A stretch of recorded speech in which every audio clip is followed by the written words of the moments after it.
vakomana veZANU-PF vazonyadzisa vazosvodesa manje.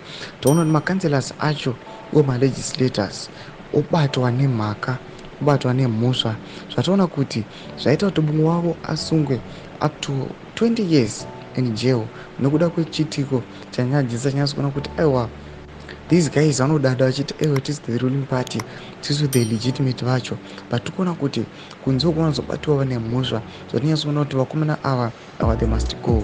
Saka mpinda masvikwambiraniko panapa ngosubscribe like turn on the bell icon.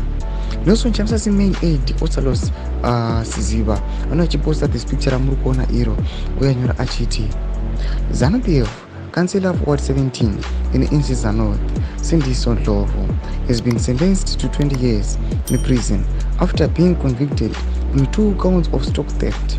Nothing good comes from ZANU-PF.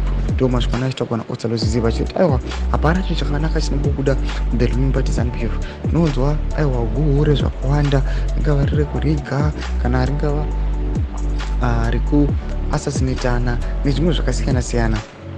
Zara nhasi tiri kuona kuti aiwa iward councillor aiwa anobatwa nemhosva yestock theft kupiwa 20 years in prison. Zvinyatsogona kuti aiwa vakomana ava they must change unhu hwavo, kana kari kuchinja aiwa they must leave the positions papinde vamwe vane direction. Mashoko anobuda toko panapa neMNA vanezochavisa anova gift Otsalos Siziba achiexposa unhu zvisina kunaka vakomana ava. Tidze mafungiro enyu pinda comment section yedu.